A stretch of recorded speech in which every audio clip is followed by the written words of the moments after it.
성도님들 한 분 한 분의 따뜻한 사랑과 헌신으로 마치게 하시니 감사합니다. 강단에서 말씀을 전하시는 목사님께 성령의 충만함과 건강을 허락 더하여 주시고, 예배에 참석한 우리도 세상을 살며 메말랐던 영혼이 성령의 단비를 받아 소생되며 은혜롭고 복된 기쁜 마음으로 주님께 더욱 가까이 나아가는 성령 충만한 예배 시간이 되게 하여 주시옵소서. 주님께서 기뻐 받으시는 능력의 예배가 되고 말씀 가운데 감사가 넘치는 복을 허락해 주시옵기를 원하오며 예수님의 이름으로 기도드립니다. 아멘.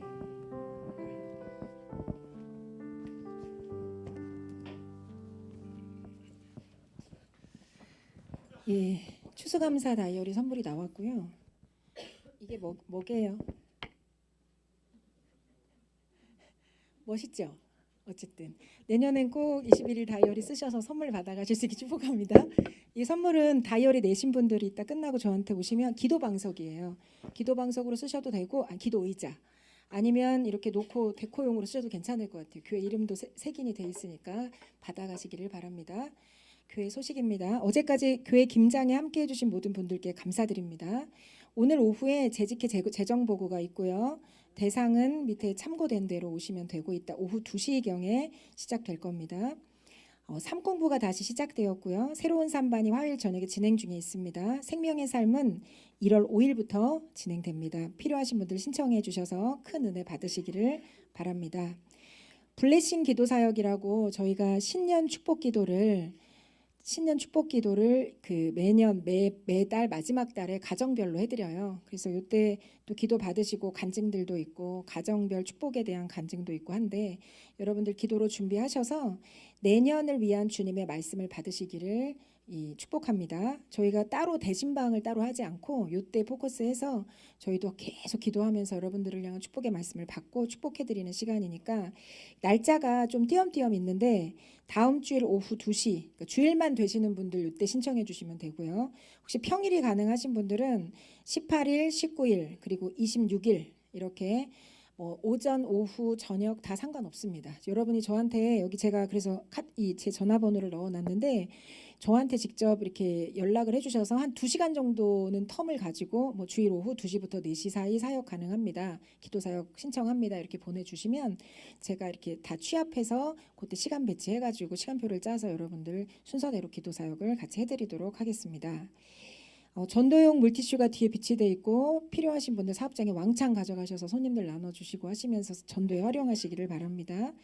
여기에 광고가 실려져 있지는 않은데 12월 24일 날 성탄 2부 행사가 저녁 때 있고요. 저녁 식사부터 해서 쭉 진행이 될 것 같은데, 요때 가정별 특송, 개인별 개인기 다 신청받습니다. 그래서 저는 첫 번째 의미는 우리 예수님께 드리는 예물이라고 생각하고요. 두 번째는 지체들을 향한 격려라고 믿습니다. 그래서 여러분이 하나님께 정말 나는 노래를 너무 잘해요 해서 노래로 선물을 드리고 싶어요 하시는 분들, 같이 또 이렇게 악기나 여러 춤이나 다 신청하셔서 하나님께 예물을 먼저 준비하실 수 있기를 바랍니다. 예, 그리고 이 신청은 우리 김윤정 전사님에게 뭐 하는지 아시죠? 하실 수 있기를 바랍니다. 목사님 말씀 전해주시러 나오실 때 큰 은혜 받으시길 바랍니다. 네, 말씀 같이 봉독하겠습니다. 사도행전 8장입니다.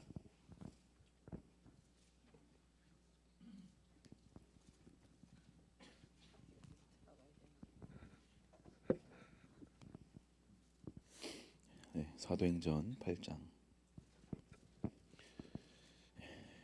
1절에서 6절까지 한 목소리로 같이 봉독하겠습니다. 사도행전 8장 1절에서 6절까지 말씀입니다.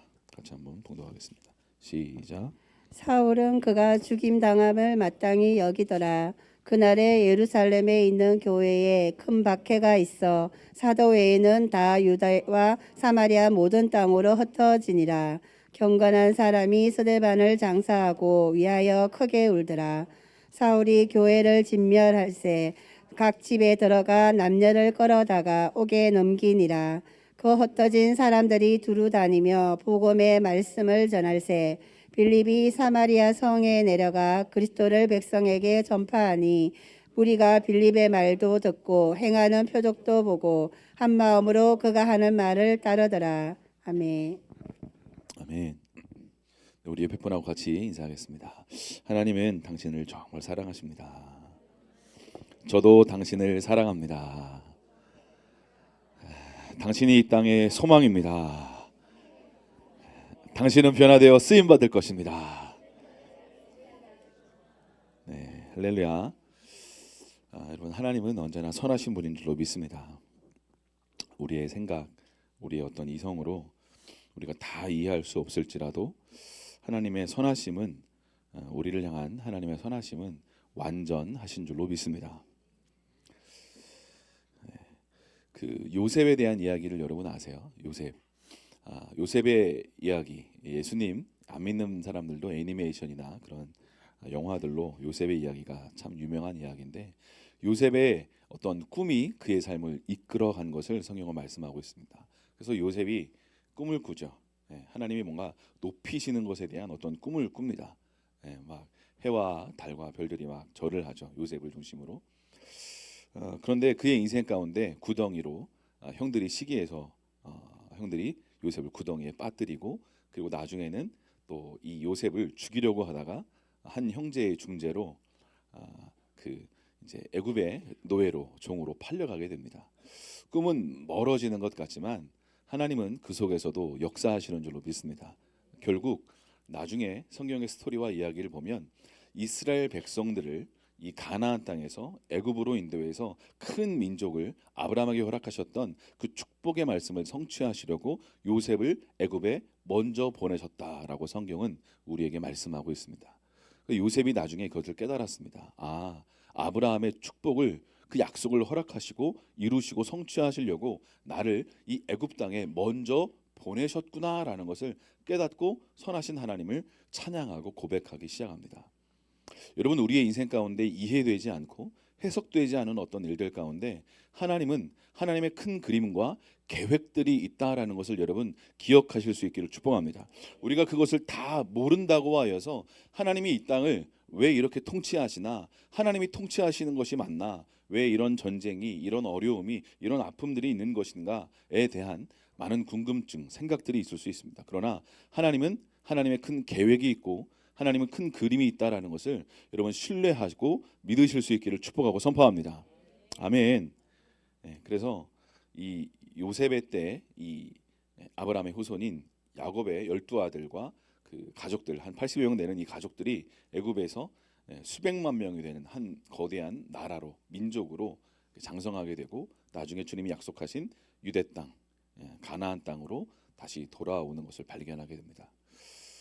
여러분, 주님의 선하심을 신뢰하시고 나를 향한 하나님의 그 계획, 하나님의 어떤 큰 그림 신뢰하고 한 걸음 한 걸음 순종할 때 하나님께서 여러분들을 향한 그 계획들을 퍼즐 조각에 맞춰주는 것처럼 어떤 그림에 마치 어떤 작은 부분을 보고 이 그림이 뭘까라고 생각하는 것을 넘어서서 하나님이 이것을 통해서 지금 다 알 수 없지만 어떤 그림을 내 인생 가운데 그리시고 또 선한 글들을 써내려 가실까에 대한 기대감으로 주님 앞에 서실 수 있기를 축복합니다. 아멘. 우리가 지난 금요일 날 말씀을 못 들으신 분들은 여러분 유튜브로 가셔서 꼭 말씀을 들으셨으면 좋겠어요. 제사장의 부르심에 반응하라라는 제목으로 같이 말씀을 나눴는데요. 제가 또 다른 부제로 생각했던 것이 뭐냐면 탄핵 정국, 성도의 자세, 성도의 태도라는 어떤 부제로 그 말씀을 이렇게 준비했었습니다. 우리가 알고 있는 것처럼 뭐 계엄과 또 뭐 탄핵 정국, 그리고 또 여러 가지 일들 때문에 한국 상황이 혼란스럽고 또 어려운 것이 사실입니다. 그러나 소망 되신 예수님께서 저와 여러분에게 이때야말로 하나님께서 성도인 저와 여러분에게, 하나님의 사람인 저와 여러분에게 말씀하실 것이 있다라고 믿습니다. 그래서 제가 금요일 날 나눈 말씀은 성도의 태도와 자세가 어떠해야 되냐에 대해서 말씀을 나누는 거예요.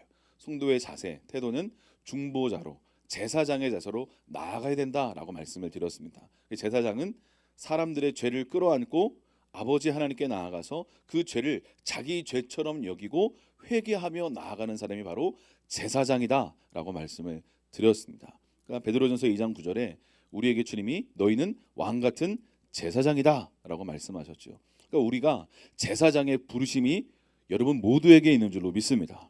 아멘. 아멘. 여러분, 하나님은요 이 세상을 바라보실 때 이 세상에 성경에 보면 소돔과 고모라의 죄악과 그 어둠 때문에 그 땅을 심판하기로 결정하십니다. 그때 하나님이 중보자를 찾으시죠.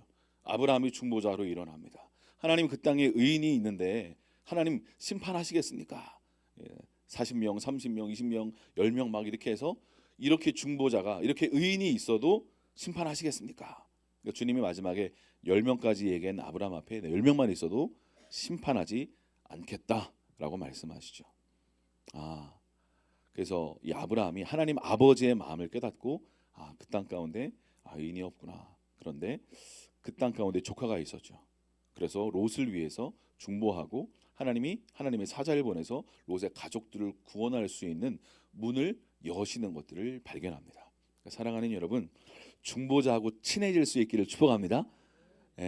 여러분에게 아브라함 같은 중보자가 있으실 수 있기를 축복합니다. 아멘. 그리고 여러분 스스로가 아브라함과 같은 그런 중보자로 일어나실 수 있기를 축복합니다. 아멘. 우리 편안하게 옆에 분한테 손을 꼭 붙잡고 이렇게 부탁해, 저의 아브라함이 되어주세요. 제가 당신의 아브라함이 되겠습니다. 아멘. 누군가 나를 위해서 기도해 준다는 건 참 감사한 일이고 또 귀한 일입니다. 또 내가 누군가를 위해서 중보하고 제사장으로 일어나서 기도할 수 있다는 건 더욱더 큰 축복과 은혜인 줄로 여러분 믿으실 수 있기를 축복합니다. 그래서 이 어려운 때에 제가 기도하면서 오늘 설교 제목은 탄핵정국 성도의 방향성 가로 열고 북한 선교 가로 닫고입니다. 우리가 지난 금요일날 성도의 자세가 어때야 되냐라고 방금 말씀드린 것처럼 태도가 어때야 되냐, 제사장과 중보자로 일어날지어다. 그게 우리의 자세이고 태도가 돼야 됩니다. 그렇다면 이때, 이 어려운 때 우리가 마땅히 이 성도로서 하나님의 아들 딸로서 어떤 방향성을 가지고 일어나야 할까에 대해서 오늘은 말씀을 간략하게 좀 나누려고 합니다. 저는 하나님께서 이 모든 인생의 이 인류 역사 가운데 간섭하시고 주장하시고 역사하신다고 확신하고 믿습니다. 아멘. 그러니까 우리가 이렇게 여러 가지 이 땅 가운데 일어나는 어떤 사건들 또 어떤 일들을 발견하고 이렇게 볼 때 하나님께서 이 일을 통해서 나에게 하시는 말씀은 무엇인가? 왜냐하면 우리가 하나님의 아들이기 때문에 하나님은 하나님의 자녀들과 함께 이 땅을, 이 인류 역사를 써내려 가기를 원하신다고 확신하고 믿습니다. 하나님은 기도하는 중보자와 기도하는 하나님의 사람들을 통해서 하나님은 이 땅의 역사들을 써내려고 가고 계시는 것이죠. 여러분, 하나님은요 그래서 중보자를 찾으시고요 기도하는 한 사람을 찾으시고 계시다라고 성경은 우리에게 말씀하고 있습니다. 여러분, 하나님은 우리의 삶에서 일어나는 모든 일들을 통해서 말씀하시는 줄로 믿습니다. 우리가 지금은 다 이해할 수 없을 수 있어요. 근데 하나님의 뜻을 여러분 발견하기를 원하신다면 우리가 말씀 앞에 서고 또 기도하면서 하나님, 나에게 하시는 말씀은 무엇입니까? 그리고 한국 교회에게 하시는 말씀은 무엇입니까? 그리고 이 땅 가운데 있는 하나님의 자녀들에게 하시는 말씀은 무엇입니까? 라고 질문하고 듣기를 사모하며 나아갈 때 하나님은 반드시 교회에게 그리고 저와 여러분에게 말씀하시는 줄로 확신합니다. 여러분, 그래서 우리가 하나님의 말씀을 들으면 하나님의 말씀은 나는 곧 길이요 진리요 생명이다 라고 말씀하고 있지 않습니까? 그러니까 주님의 말씀을 들으면 길이 보입니다. 할렐루야. 내가 이 상황 가운데 어떻게 기도해야 되는구나, 내가 이 상황 가운데 어디에 서야 하는구나 라는 길이 이렇게 빛 가운데 마치 등대처럼 보이는 일들이 일어나게 된다라는 것입니다. 그래서 여러분, 하나님의 뜻을 발견하면 인생의 방향성이 결정됩니다. 그래서 여러분, 인생의 방향성이 결정되지 않은 다음 세대 청년 청소년 여러분, 살아계신 주님을 만나실 수 있기를 축복합니다. 내가 어떻게 선택하고 결정해야 될까? 사업이든 직장이든 어떤 직장을 선택하든 어떤 배우자를 선택하든 무엇이든 우리가 예수님을 만날 때 우리 인생 가운데 바른 선택과 결정성이 일어나게 된다라고 믿습니다. 그래서 여러분, 그 하나님의 뜻을 발견하면 우리의 방향성이 결정되고 그 방향으로 나아가게 되면 우리는 하나님의 역사에 동참하게 되고 하나님의 사역에 동역하는 특권과 은총을 누리게 되는 것을 발견하게 됩니다. 그 특권과 은총과 은혜를 누리실 수 있는 형제연합교회 모든 성도님들 되실 수 있기를 축복합니다. 아멘. 오늘 사도행전 8장에서 그날에라고 이제 중간에 시작이 되죠. 예루살렘에 있는 교회에 큰 박해가 있었다라고 얘기합니다. 예루살렘에 있는 교회들에게 큰 박해가 있었습니다. 그날에. 근데 그래서 사도 외에는 다 유다와 그 사마리아 모든 땅으로 사람들이 어떻게 해요? 흩어졌다라고 성경은 우리에게 말씀하고 있습니다. 그런데 그날이 어떤 날이에요? 7장 마지막에 보면 7장의 내용이 스데반 집사님이 하나님의 말씀을 성령 충만함으로 지혜가 충만함으로 대언하는 그런 장면들이 나옵니다. 말씀을 다 스데반 집사님이 전한 이후에 사람들이 마음이 어떻게 했어요? 찔렸습니다. 네, 마음에 찔렸어요. 그래서 회개했으면 참 좋았을 텐데 마음에 찔리고 그것으로 다른 반응을 보였어요. 돌을 들어서 스데반 집사를 돌로 던져 죽였습니다. 그런데 놀랍게도 이 스데반 집사님의 반응이 놀랍습니다. 어떻게 반응하냐면 자기에게 돌을 던지는 사람들에게 무엇이라고 하나님 아버지께 나아가 기도합니까? 제사장의 기도를 한 거예요. 하나님, 저들이 하는 일을 모릅니다. 주님 용서하여 주십시오라는 십자가의 예수님의 기도를 스데반 집사님이 한 것이죠. 여러분 놀랍지 않습니까? 여러분을 향하여 예수님을 증거하고 예수님이 죽으시고 부활하셨습니다. 예수님만이 소망이십니다. 예수님만이 죄를 사하실 수 있는 유일한 길이십니다. 할렐루야 라고 선포했더니 사람들이 막 돌을 던지는 거죠. 왜냐하면 그때 예수님을 죽인 사람들이 바리새인과 제사장들, 종교 지도자들이었습니다. 그러니까 자기들을 막 이렇게 예수님을 부활을 그리고 예수님의 죄사함을 선포하고 복음을 증거하는 것은 자기들을 향하여 정죄하는 것과 똑같다고 느끼니까 이들이 가만히 있을 수가 없었던 거죠. 그러니까 스데반에게 돌을 던지면서 그를 죽였던 것입니다. 바로 그날에 그렇죠? 근데 그 일로 말미암아 성경에서 우리가 방금 읽은 것처럼 예루살렘에 있는 많은 교회들이 이 큰 박해로 스데반이 죽음으로 말미암아 순교함으로 말미암아 많은 이제 성도들과 교회들이 이 핍박과 박해로 막 흩어지게 되는 것이죠. 아, 우리도 잘못하면 죽게 생겼구나. 야, 우리도 순교하면 어떡하냐. 뭐 그건 물론 개인적으로 영광스러운 일일 수 있지만 그것으로 말미암아 막 교회와 성도들이 막 흩어지는 이 일들이 일어나게 되는 것이죠. 그런데 여러분 보세요. 이 일로 말미암아 이 스데반 집사님의 순교로 말미암아 교회가 흩어지고 성도들이 이 박해로 흩어지게 시작합니다. 어디로요? 유대와 사마리아를. 그런데 성경에 잘 보면요, 사도행전 1장에 이런 말씀이 있습니다. 우리 사도행전 1장 8절 말씀을 다 같이 한번 읽어볼까요? 사도행전 1장 시작. 오직 성령이 너희에게 임하시면 너희가 권능을 받고 예루살렘과 온 유대와 사마리아와 땅끝까지 이르러 내 증인이 되리라 하시니라. 아멘. 아멘. 보세요. 성령이 너희에게 임하시면, 이게 이제 예수님이 죽으시고 부활하신 이후에 이제 500여 형제에게 부활의 어떤 모습으로 하나님 나라를 선포하시고 가르치시고 승천하시기 바로 직전에 제자들을 향하여 말씀하시는 거예요. 오직 성령이 너희에게 임하시면, 그 전에 이제 물론 질문한 게 있죠. 제자들이 이스라엘 나라를 회복하심이 이때입니까?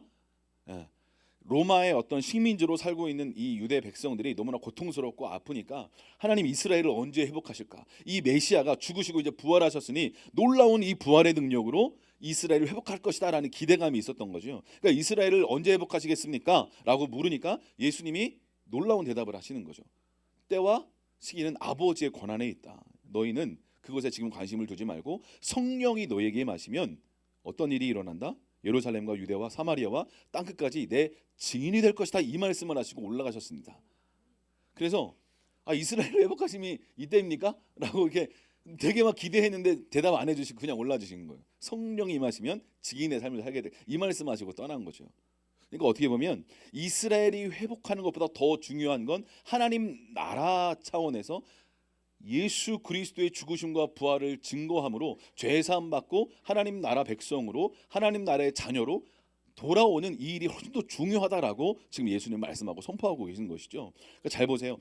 이렇게 말씀하시면서 방금 우리가 읽은 것처럼 예루살렘과 유대와 사마리아와 땅끝까지 증인될 것이다 라고 말씀하셨어요. 그리고 그 이후에 이 사도들이 사도행전 2장에 오순절 성령의 그 은사와 은혜와 놀라운 성령의 기름 부음을 충만히 한량없이 받고 베드로가 복음을 선포하고 앉은뱅이를 일으키고 수많은 기적과 이사들이 막 나타나기 시작합니다. 그러니까 예루살렘과 유대에 막 복음이 전파되기 시작하는 거예요. 그러니까 예수님이 진짜 메시아였구나, 그리스도였구나, 하나님의 아들이었구나라고 믿고 막 돌아오기 시작합니다. 돌아오면서 막 이렇게 하나님을 믿는 사람들이 점점 많아지게, 예수님을 믿는 사람들이 점점 많아지게 돼요. 그러면 예수님이 승천하시기 바로 직전에 이 한 말씀을 하나님의 자녀들은 기억하고 어떻게 반응했어야 적절했을까요? 예루살렘을 넘어서 유대를 넘어서 사마리아와 땅끝까지 예수 그리스도의 복음을 들고 전하는 하나님의 기수로 일어나야 되었을 줄로 믿습니다. 아멘.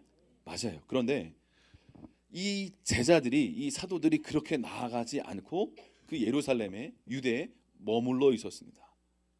그래서 하나님은 부득이하게 그들의 어떤 삶에 새로운 어떤 신호탄 같은 어떤 일들을 허락하셔야만 했습니다. 그것이 바로 무엇이냐면 스데반 집사님의 순교라는 것입니다. 이 일로 말미암아 사람들이 막 흩어지기 시작해요.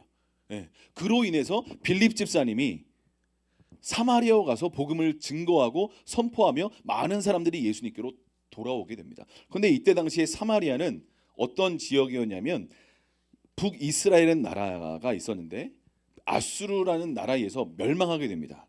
근데 이때 아수르가 많은 그 아수르 사람들을 북이스라엘로 데려와 가지고 혼혈 정책을 펴 가지고 이때 통혼이 이루어져 가지고 아수르 사람과 북이스라엘 사람들이 서로 결혼해 가지고 이때 태어난 사람들을 이제 이스라엘 정통성을 가진 사람이라고 보기도 어렵고, 그래서 사마리아인이다라고 이야기를 했습니다. 그래서 남유다 사람들이 이 사마리아인을 볼 때 어떻게 취급했어요?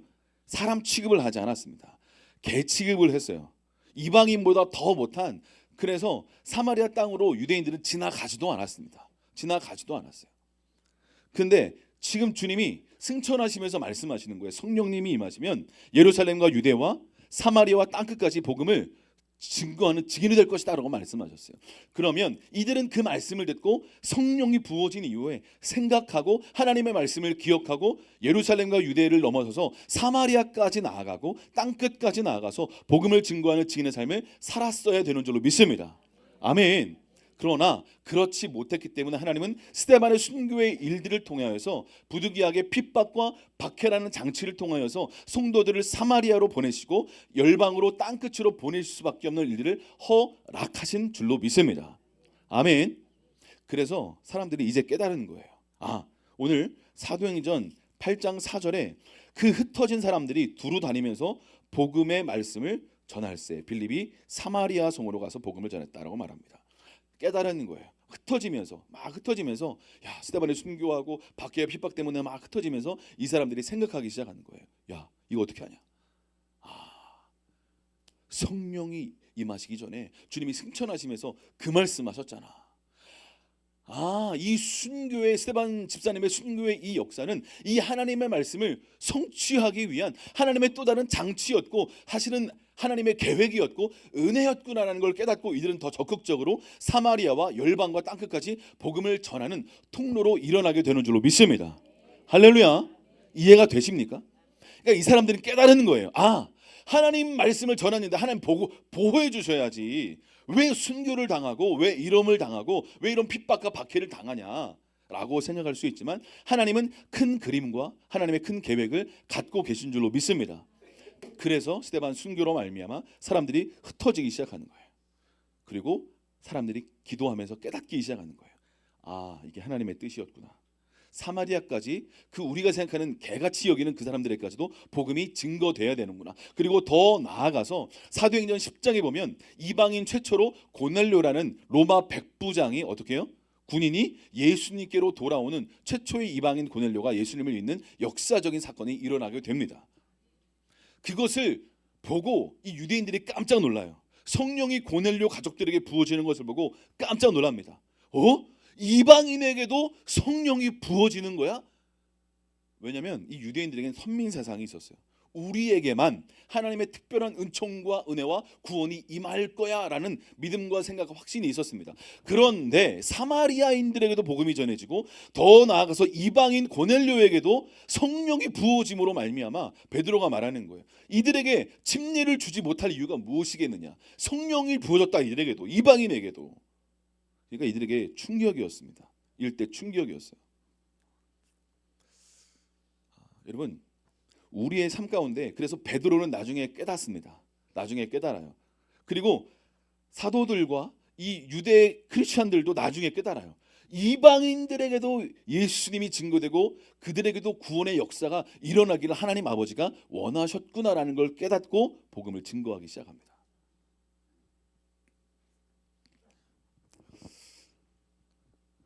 저는 오늘 이 말씀을 이렇게 묵상하고 이렇게 보면서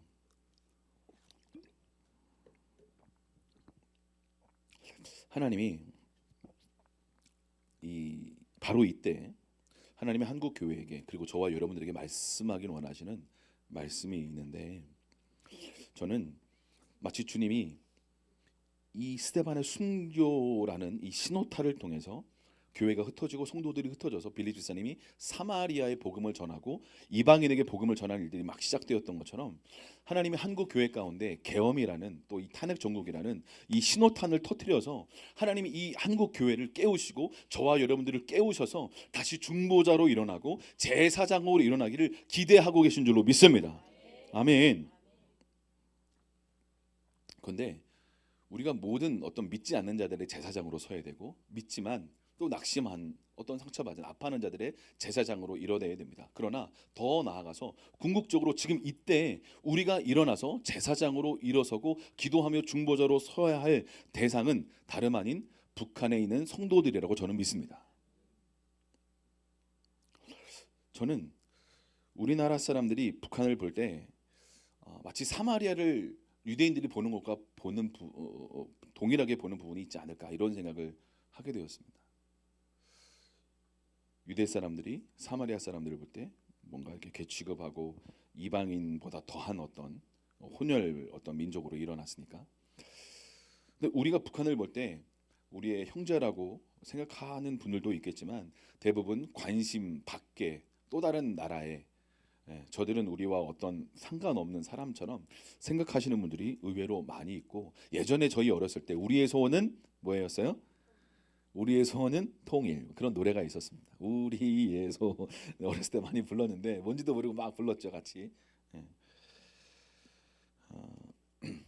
근데 사마리아를 넘어 이방에까지 전해지는 이 복음의 역사들이 스데반 순교라는 신호탄을 통해서 뭔가 일어났던 것처럼 이 한국 교회를 이 계엄과 이 탄핵 정국 가운데 하나님 한국 교회를 깨우시고 뭔가 신호탄으로 빵 터뜨리시면서 너희의 사명, 한국 교회 성도들아, 너희의 사명, 너희의 부르심, 네가 이 땅에 존재하는 이유가 무엇인지 발견하고 그 위치에 서서 제사장으로 나아가라고 말씀하시는 하나님의 음성을 우리가 들어야 될 줄로 믿습니다. 복음은 사마리아를 넘어 땅끝까지 전해져야만 했습니다. 한국 교회에게 주신 이 복음의 능력과 은총과 은혜와 이것들은 북한을 넘어 중앙아시아를 넘어 이스라엘까지 나아가야 될 줄로 믿습니다. 아멘. 여러분, 복음은요 사마리아를 넘어서 이방인에까지 전해지는 것이 하나님의 뜻이었습니다. 그것을 온전하게 알지 못했고 깨닫지 못했기 때문에 하나님은 스데반 집사의 순교라는 이 장치를 통해서 뭔가 탁 터뜨리시면서 열방의 사마리아를 중심으로 팍 흩어져 가지고 복음이 증거되는 이 일들이 일어나기 시작하는 거예요. 사람들은 깨달아야 돼요. 스데반 순교 으악 하고 그냥 도망가다가도 왜 그렇게 하셨을까? 무엇이 하나님의 목적이었지? 라고 깨달아야 돼요. 계엄, 탄핵, 전국 빵! 우리나라 힘들다. 이민을 가야 되나? 어렵다. 이가 아니라 하나님의 자녀들과 함께 기도하는 하나님의 백성들과 함께 하나님 나라의 역사를, 이 세상 역사를 기도하는 하나님의 자녀들과 함께 동역하며 써내려가기를 원하신다라는 거예요. 저는 이 계엄과 이 탄핵 정국을 통해서 기도하면서 얼마 전에 뉴스가 생각이 났어요. 미주노총 간부 4명이 간첩 혐의로 징역 15년에 처해졌습니다. 미주노총 간부 4명이 그 이제 북한 공작원들과 만나가지고 지령을 받아가지고 이태원 참사를 세월호처럼 이용해가지고 이 한국을 각계각층 분열을 조장해가지고 어지럽고 고통스럽고 힘들게 만들어라라는 북한 공작원의 지령을 민주노총 간부 4명이 받아가지고 그 간첩 혐의로 재판이 치러졌고 징역 15년을 선고받았습니다. 그래서 감옥에 갔어요. 여러분, 한국에 간첩이 있습니다. 주변을 돌려보세요. 저 사람 간첩 신고는 112.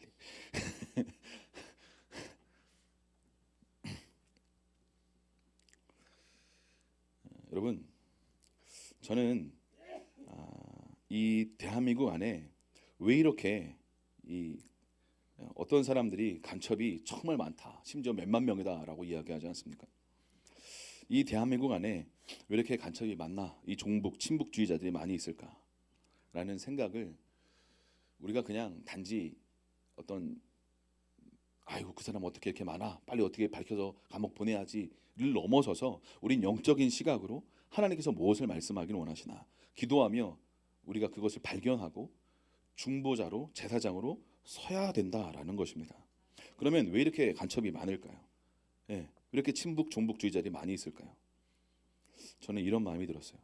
한국 교회가 북한을 위해, 북한의 성도들을 위해 이 탈북하여서 이 한국으로 자유를 찾아온 이 탈북자들을 위해 중보하고 기도하며 믿음의 걸음을 걸어가지 않기 때문이다라는 생각을 하게 되었습니다. 사랑하는 여러분, 이 헌법상 한국과 북한은 같은 나라고 그들은 우리의 형제이고 자매인 줄로 믿습니다.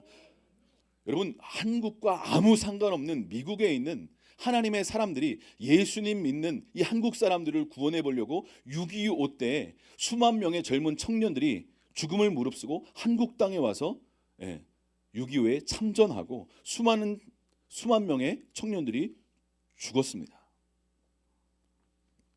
제가 그 6.25 참전한 한 용사가 팔다리가 하나씩 잘려진 그림 보여주실래요? 그 잘린 용사가 있는데 그 사람이 이런 이야기를 했습니다. 어떤 이야기를 했냐면, 네, 보여주세요.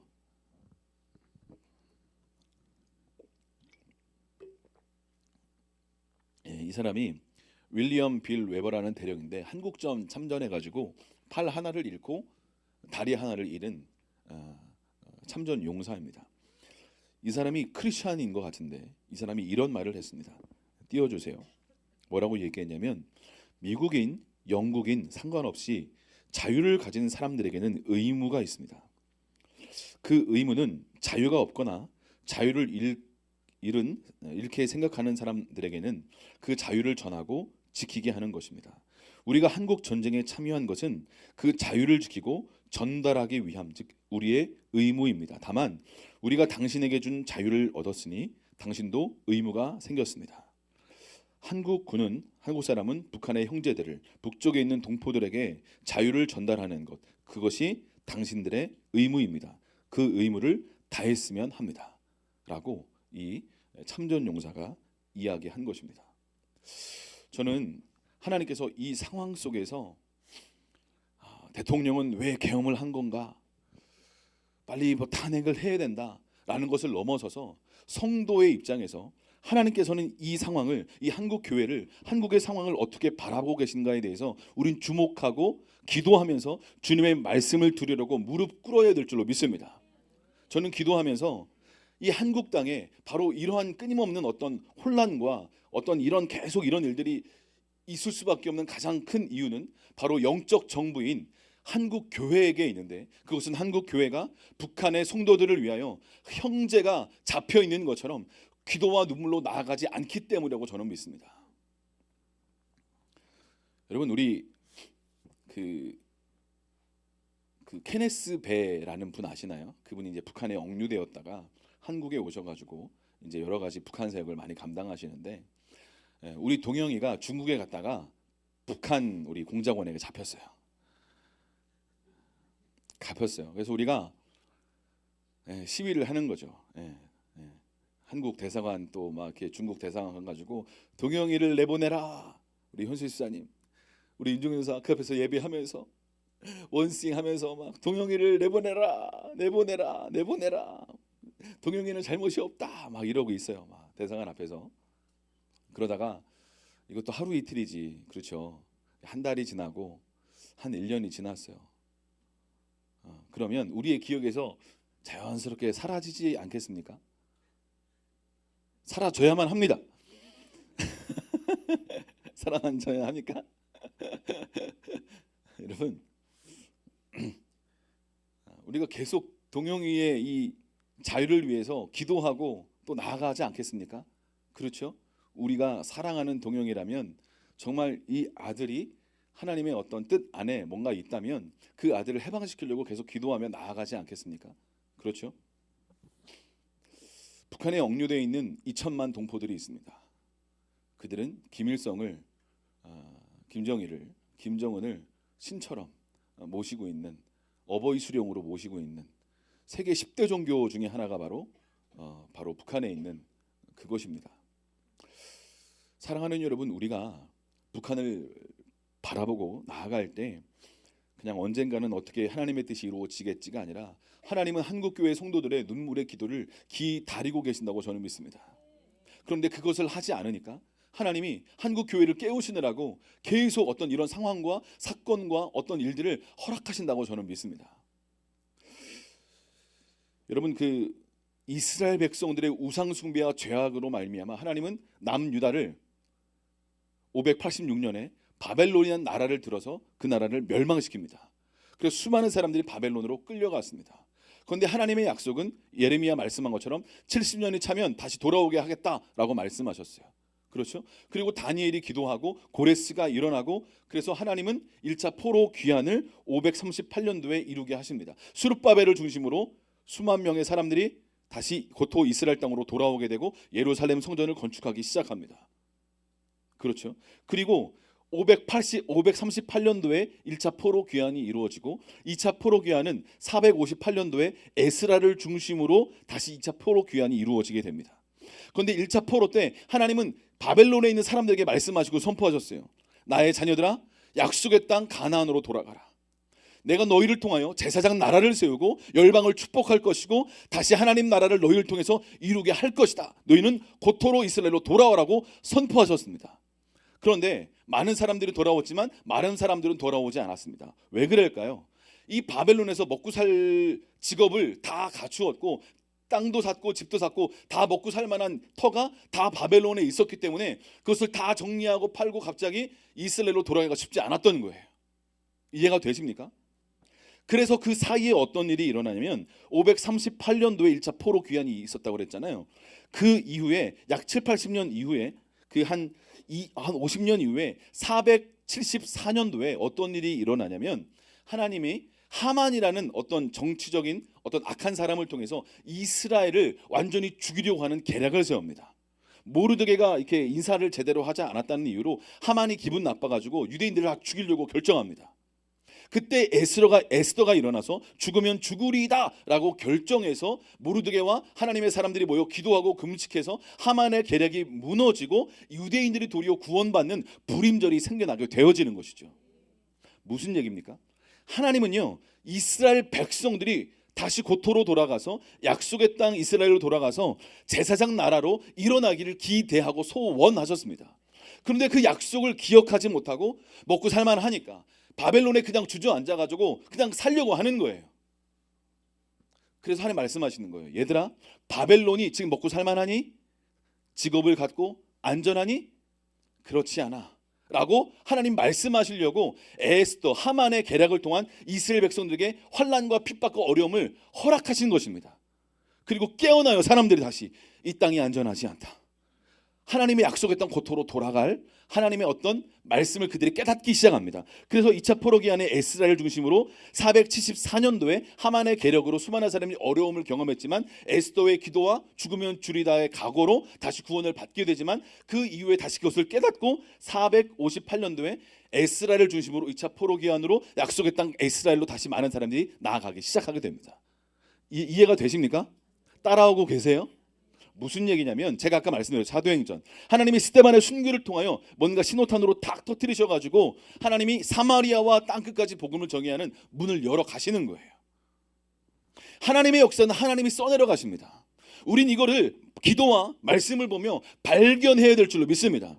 그냥 어떤 어려움이 있으면 이것만 그냥 해결되면 좋겠다. 힘든 일이 있구나. 뭐 성도가 박해가 있구나. 코로나로 셧다운 돼가지고 기도도 못하고 예배도 못하게 모이지 못하게 하는구나. 그냥 우리는 어떻게 할까가 아니라 하나님이 이것을 통해서 우리에게 말씀하시는 것은 무엇일까? 이 마지막 때 이 소그룹으로 모여서 하나님의 사람들이 지하교로 일어나서 이 땅을 향한 하나님이 마지막 시대에 주님의 다시 오실 길을 준비하기 위하여 우리를 깨우시고 일어나라는 신호탄인 것을 아실 수 있기를 축복합니다. 할렐루야. 아멘. 사랑하는 여러분, 이 나라가 힘들구나. 계엄, 탄핵, 힘들다, 골치 아프다. 그냥 돈만 많이 벌었으면 좋겠다가 아니라 하나님이 지금 우리 성도들에게 말씀하시는 말씀이 있는 거예요. 우리는 그렇다면 지금 뭐 해야 될까? 제가 기도하면서 이런 생각이 들었어요. 그렇구나. 지금 우리는 일어나서 북한을 위해서 더 적극적으로 기도해야 될 때인 줄로 믿습니다. 물론 이 나라를 위해서 이 여러 가지 어려운 이 시국 정치 흐름 가운데 하나님 이것이 안정될 수 있도록 기도도 하고 선포도 해야 될 줄로 믿습니다. 그러나 이때야말로 우리는 더 적극적으로 어떤 기도를 해야 될까요? 김정은 북한 정권은 평화적으로 무너질지어다 라고 선포기도 해야 될 줄로 믿습니다. 자유복음 통일이 이루어질지어다. 아멘. 선포해야 될 줄로 믿습니다. 여러분, 소리가 능력입니다. 말로 선포해야 돼요. 하나님의 사람들이 믿음을 가지고 선포해야 됩니다. 교회가 믿음으로 일어나야 될 때인 줄로 믿습니다.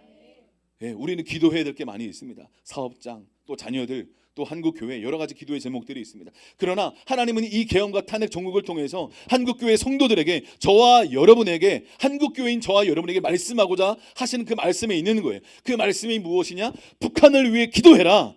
북한의 형제자매들을 위하여 다시 눈물로 일어나라. 그래서 내가 이 한국을 복음, 자유, 대한민국 통일을 이루어서 하나님이 이루고자 하신 하나님의 큰 뜻을 이룰 것이다라고 하나님이 깨우시고 계신 거예요. 할렐루야. 아멘.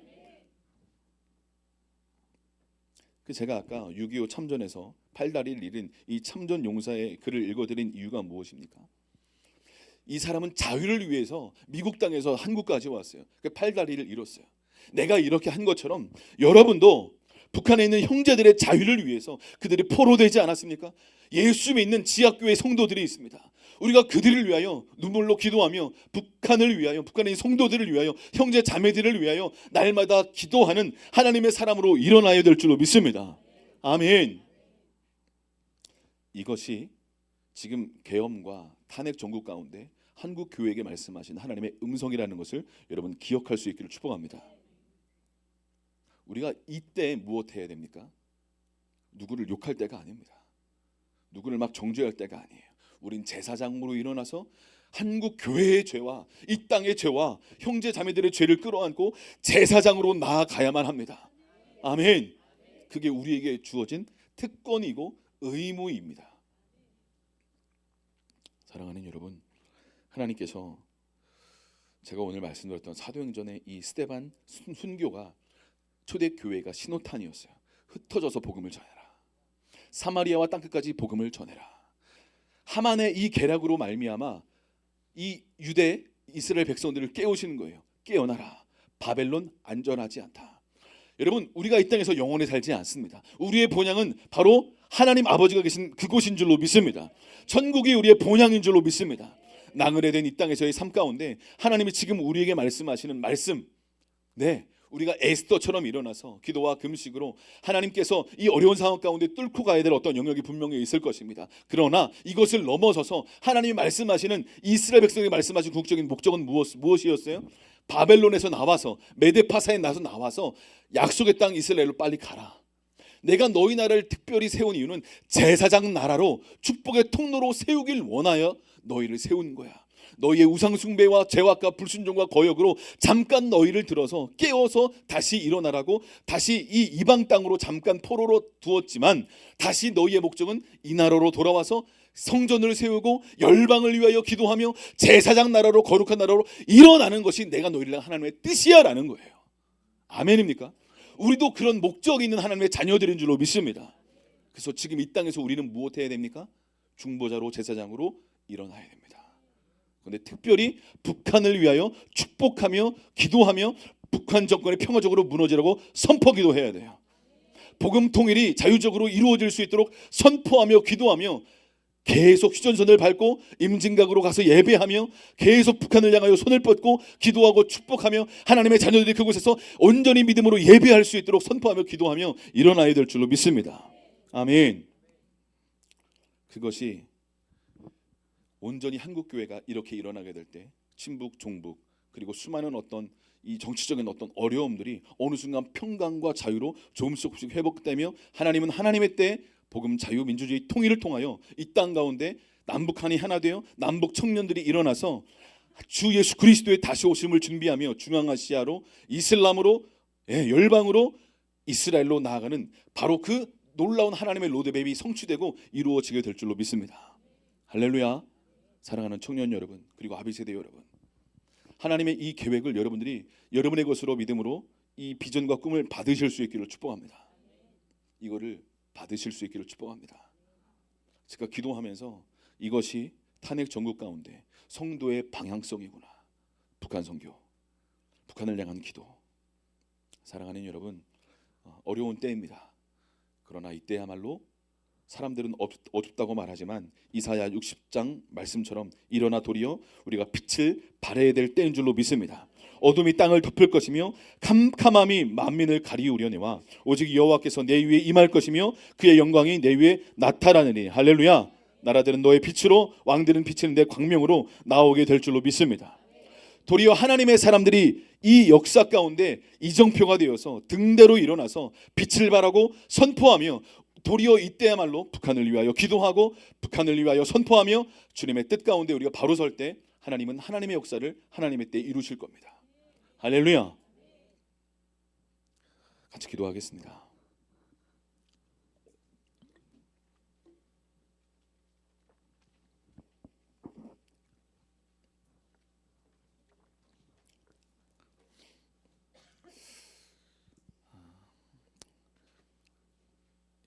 이 한국에 일어나는 이런 일들이 나와는 무슨 상관인가라는 생각이 혹시 드시는 분들은 주님의 마음을 기도하면서 여러분 받으셨으면 좋겠습니다. 하나님은요, 우리 한 사람 한 사람이 제사장으로 일어나고 북한을 향하여 믿음으로 일어날 수 있기를 하나님 아버지는 기대하고 계십니다.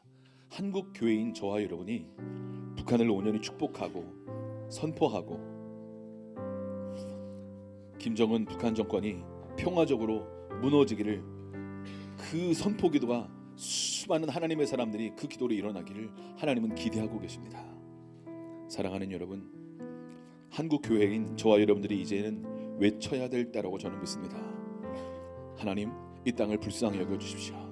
하나님, 북한을 불쌍히 여겨주십시오. 기억하여 주십시오.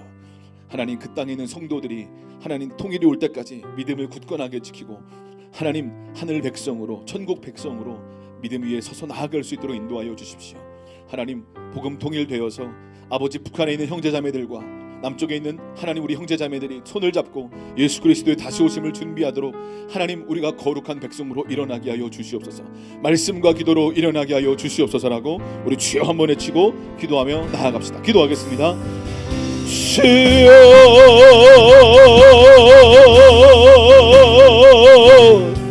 예 하나님 그렇습니다. 예 주님 그렇습니다. 하나님 이 땅에 하나님 이런 혼란스럽고 하나님 어려운 때에 하나님 한국 교회인 우리가 기도와 하나님 말씀으로 일어나게 하여 주시옵소서.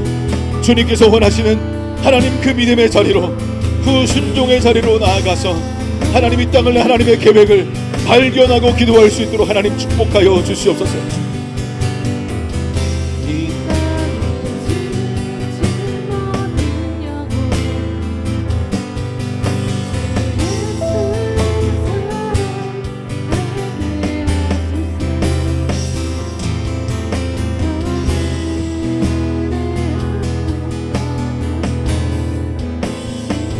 예 하나님, 우리에게 주님의 영을 더 부어주십시오.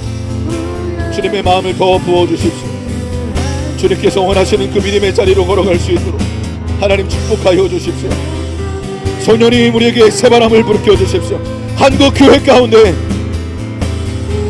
하나님이 나라 가운데 성령의 새바람이 불어오게 하여 주시옵소서. 주여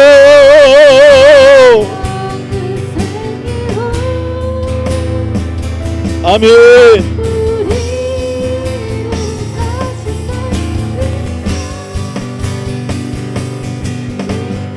주님 북한을 기억하여 주십시오. 하나님 북한에 있는 백성들을 보내주십시오. 하나님 주님께서 원하시는 그 믿음의 걸음으로 걸어갈 수 있도록 주님 주님의 성령을 우리에게 부어 주시옵소서.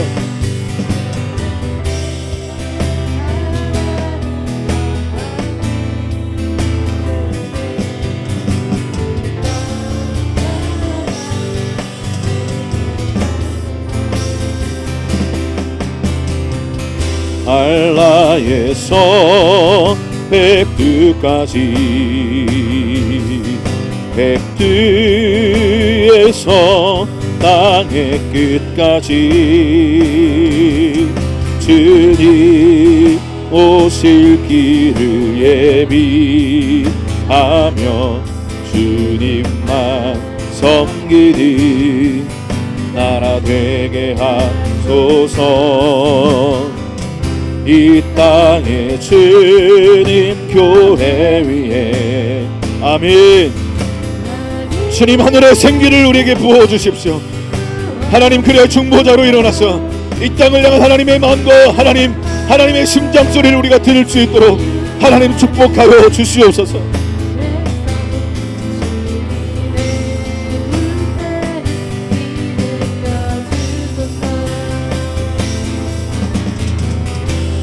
성령의 새바람 이 땅에 불어오소서.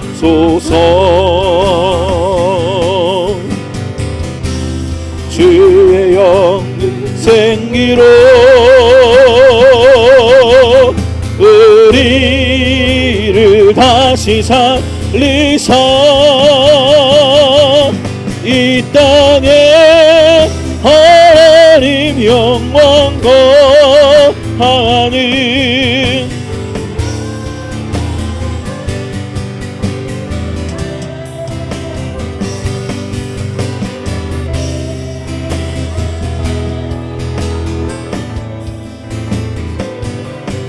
우리가 이 시간 다시 한번 기도할 때에 하나님 자유가 없는 북한에 있는 성도들, 자유가 없는 2천만 북한 동포들, 하나님 우리가 그들이 자유롭게 될 때까지 하나님 우리의 형제들을 위하여 우리가 기도하기를 멈췄던 죄를 회개합니다.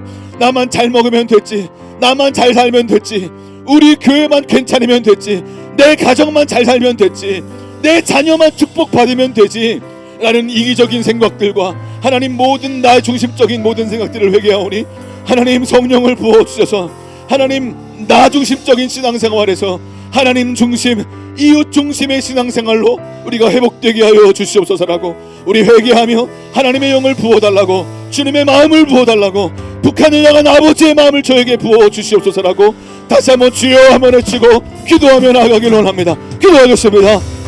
주여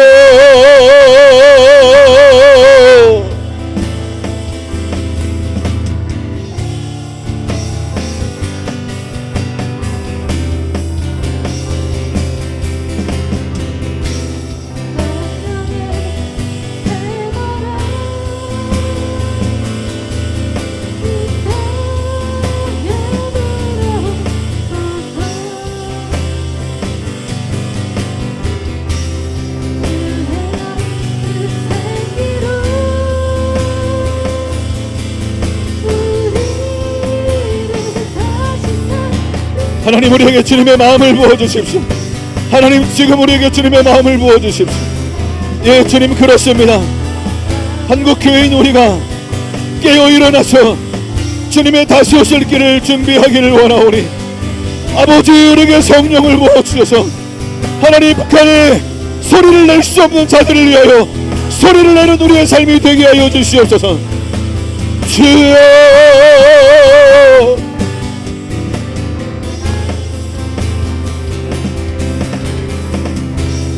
성령의 새바람 이 이 땅에 불어소서.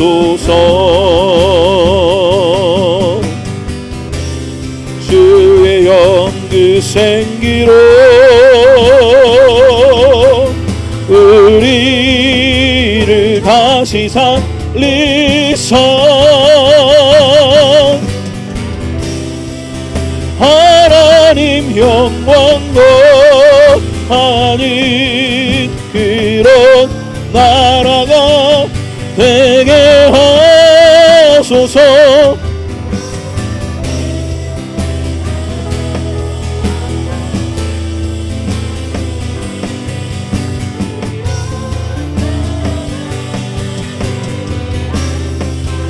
성령님 더 기름 부어주십시오.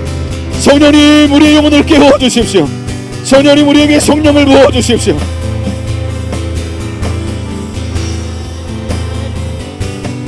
성령님 우리에게 성령을 부어주십시오. 주님의 마음을 우리에게 부어주십시오.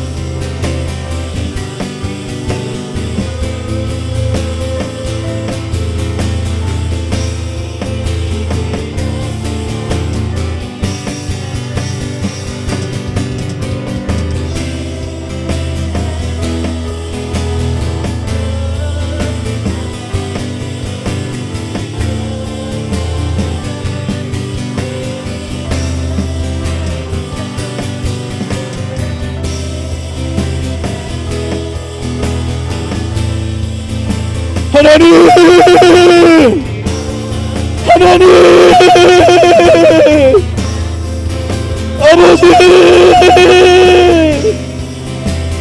북한을 기억하여 주십시오.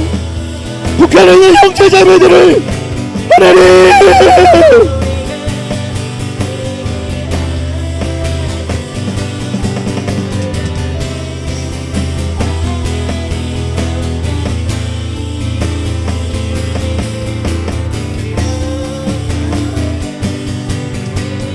예수님,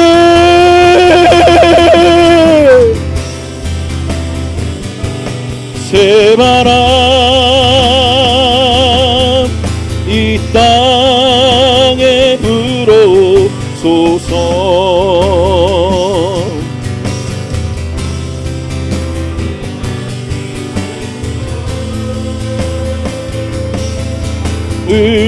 우리를 다시 살리사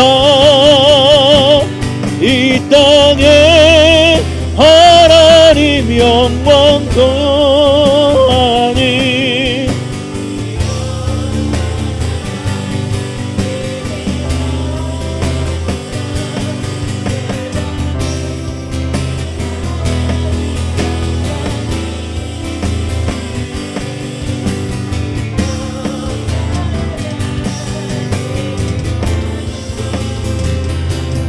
우리가 이 시간 마지막으로 기도할 때 하나님은 계엄과 이 탄핵 정국이라는 신호탄을 쏘아 올리며 한국 교회인 저와 여러분들을 깨우고 계십니다. 스데반 집사님의 순교라는 신호탄을 통해서 하나님은 예루살렘 초대교회를 깨우시고 사마리아와 땅끝까지 복음을 전하는 문을 여셨습니다. 하만의 계략이라는 유대인을 죽이려고 하는 그 신호탄을 통하여 유대인들은 고토인 예루살렘으로 이스라엘 땅으로 돌아가야 한다라는 하나님의 계획과 하나님의 큰 그림을 발견하고 나아가기 시작했습니다. 지금 우리에게 말씀하시는 말씀이 있습니다. 우리가 그 말씀을 들어야만 합니다. 나 하나 먹고 사느라고 바빠서 그동안 살아오셨다면 아버지 하나님 나의 눈과 귀를 열어주셔서 하나님 교회인 나에게 말씀하시는 그 말씀을 들을 수 있는 우리의 귀를 허락하여 주시옵소서. 하나님 교만하고 완고한 들을 귀 없는 나에게 들을 귀를 허락하여 주시고 예수 그리스도의 심장을 허락하여 주셔서 하나님 이때야말로 한국교회가 깨어나서 내가 깨어나서 북한을 기도하고 조국 교회를 위하여 기도하며 하나님 우리를 자유롭게 하려고 6.25에 수많은 미국에 있는 하나님의 청년들이 이곳에 와서 또 수많은 청년들이 와서 자유롭게 하려고 우리를 자유롭게 하려고 생명을 바쳐 나아갔던 것처럼 우리도 하나님 헌신의 자리로 나아가길 원하오니 성령을 부어 주시옵소서라고 주여 외치고 기도한 이후에 회개할 것 회개하고 성찬하며 주님께 나아가기를 원합니다. 기도하겠습니다. 주여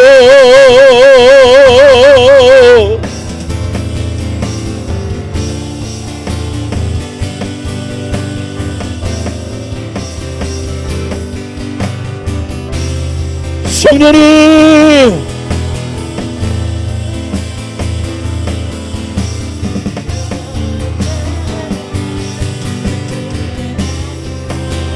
그런 나라가 되게 하여 주십시오. 하나님 우리를 깨워주십시오. 우리의 잠들어 있는 영역들을 깨워주시고 한국교회를 깨워주시고 우리 청년들을 다음 세대들을 깨워주십시오. 주여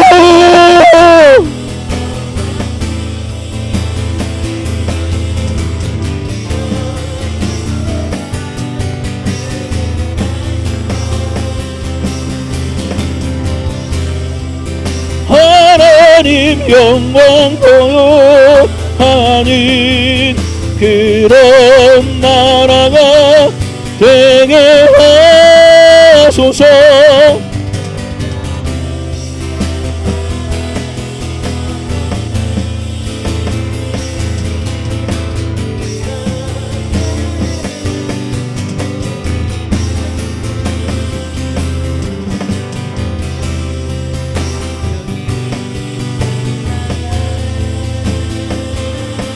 하나님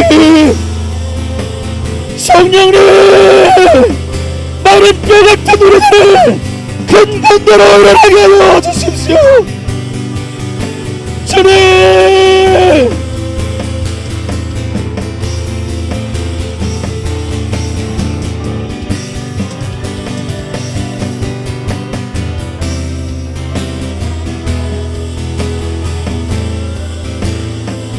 하나님 감사합니다. 아버지 하나님 감사합니다. 아버지 하나님 감사합니다. 하나님 우리의 잠들어 있는 영혼아 깨어날지어다. 내 영광아 깰지어다. 내 영광아 깰지어다.